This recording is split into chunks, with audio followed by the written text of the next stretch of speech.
The War of 1812 is a story as much about a nation in conflict with itself as it is a clash of countries. Early 19th century America is a loose association of scattered states, bordered by a vast wilderness to the west and miles of ocean to its east. Isolated communities are surrounded by uncharted and hostile territory. Americans are intertwined by one thread: shipping. We think of farmers and pioneers as only growing things for their own consumption, but Americans were deeply involved in commerce, even as farmers. One of the largest employers in this time was the maritime trades, shipbuilding, serving as sailors. This was a huge building block of our economy. But for most of the decade, that way of life has been on the brink of extinction.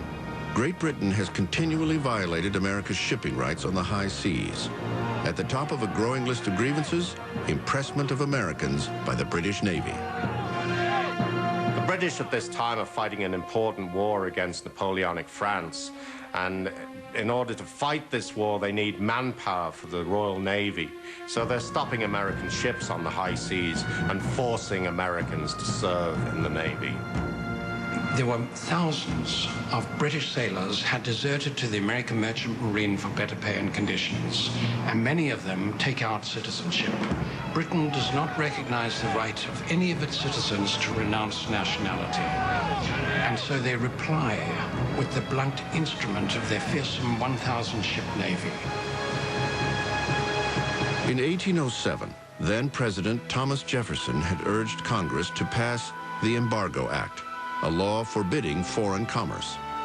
But it backfired, hurting U.S. ports more than it did British trade. The act was repealed, and the impressments continued. In a 6-year period leading up to 1810, they forcibly haul off about 5,000 sailors from American ships. About 1,300 of these are later found to have been born in America. So you can imagine what this did to the national feeling. But impressment reflects a more extensive and dangerous tension between the two countries, something that never really ended after the Revolutionary War. Some of the merchants in the Northeast looked to the British as their great friends in commerce, but other Americans are very aware of a sense of animosity that lasts for decades between the two countries. And we know that the British are very eager to maintain some control in the Mississippi Valley. They are inciting the Indians, they're aiding them, and American settlers feel the British are the reason that they're being attacked by the Indians. The rising tide of resentment was about to become a maelstrom, and at its center was a man who realizes that war is quickly becoming all but inevitable. At just 5 feet 4 inches tall and only 100 pounds, a pygmy as one political foe described him, President James Madison is a slight man, but he is also the towering intellect among the founding fathers and the architect of the Constitution. Madison is a complex guy. He is not very impressive physically, short, he's known as Little Jemmy, but he's got a giant of a brain. This is really one of the most brilliant men on the stage in America at the time. But if you met him, you would think, kind of a cold fish. And I think maybe today we'd call him kind of nerdy, but he turns out to be a pretty capable president. But on June 1st, 1812, Madison will put that sacred document through a new and dangerous trial. This unlikely commander-in-chief will become the first president to ask Congress to declare war. In his message to Congress, President Madison lists the grievances justifying his call for war against Great Britain. They include interfering with trade on the high seas and inciting Indian attacks on the frontier. But the issue that stirs the most outrage tops Madison's list. British ships have continually violated the American flag on the Great Highway of Nations and have seized and carried off persons sailing under its protection. They spill American blood within the waters under our territorial control. But not everyone joins the battle cry of the war hawks. What had started as a clear injustice becomes bogged down in economic and political interests. Madison's conviction reveals a deep schism in a young America. Regions with conflicting interests are about to line up on both sides of the issue, with Madison caught in the crosshairs. Madison thought that the main political problem was the opposition to the war in New England. New England opposed the war as they had opposed all of the commercial restrictions that had gone on for 5 or 10 years because they were especially harmful to it economically. Congressmen from New England and members of the opposition Federalist Party argue that this war would threaten their seaport-based livelihood. They accuse the president of embroiling the U.S. in a pointless and costly conflict. Despite the chaos that grips Washington, on June 18, 1812, Congress acts on the president's request. Every Federalist casts a nay vote, but Mr. Madison gets his war. For many, it still remains an unpopular cause. Days later, demonstrators clash in the streets of Baltimore. Dozens are killed or injured. But for Madison, there is no turning back. He realizes the issue of impressment is just the beginning of what could be a reconquest of the young nation. The decision to go to war is a battle for the soul of America itself. Madison felt, many did, that if we lost, we would lose independence. And the peace terms that Britain later proposed for the war when they thought they were winning indicated that they would reclaim American territory. Ironically, the conflict might have been avoided altogether if communication had been quicker. 2 days before Congress votes to go to war, Great Britain revokes the law authorizing impressment, thus eliminating America's main grievance. But by the time the news reaches Washington several weeks later, it is too late. The United States has entered its First World War. Despite their militant fervor, the war hawks and other pro-war Republicans ignore one glaring fact. The United States is completely unprepared to wage war. We have long been habituated to despise the Americans, sneers a British officer, as an enemy unworthy of serious regard. At the beginning of the War of 1812, the American military is practically impotent. It is a collection of small companies scattered around the United States.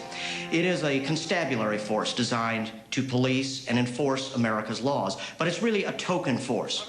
Actually, they're more of a danger to themselves than to the enemy, from inept leadership. The officers who had served in the Revolution have now died away or retired. So this is a whole new generation of leadership, none of which has seen substantial combat, all of whom underestimate the substantial challenges they'll have to face. On the other hand, the British Army is at the height of its professional competence. The troops are well trained, they're well equipped. Their officer corps, unlike the American officer corps at the beginning of the War of 1812, is young. Quite young, yet very experienced. What makes the British Army the best is determination, refusal to accept defeat.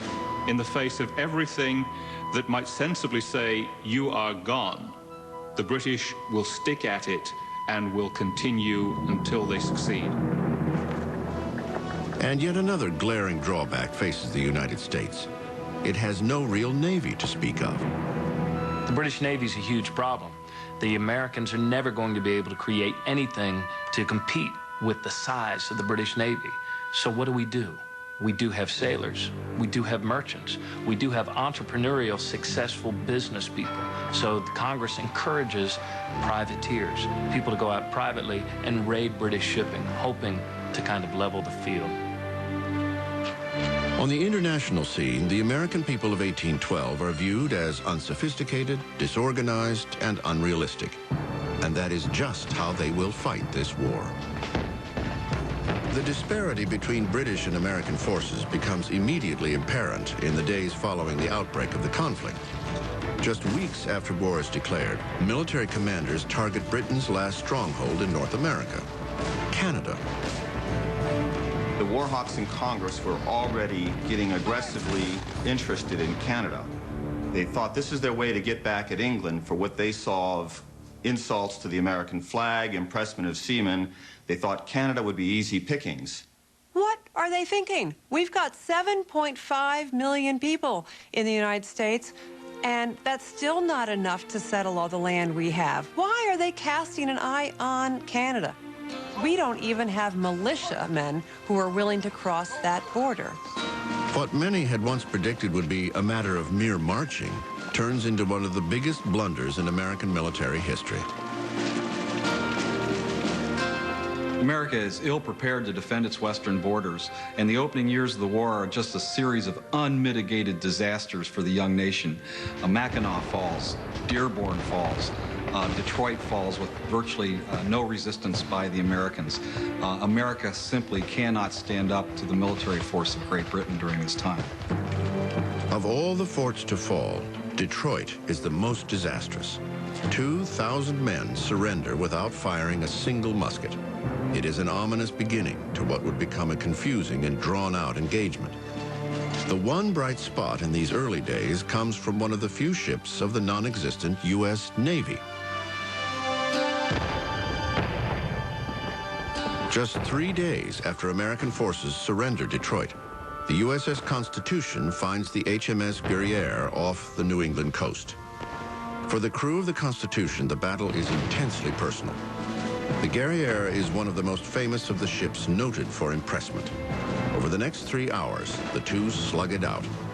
When solid shot fired from Guerrière's guns fails to penetrate the Constitution's solid oak timbers, the American vessel earns its immortal nickname, Old Ironsides. The Constitution returns to Massachusetts a hero, and a conflict that began in a political haze has its first real victory.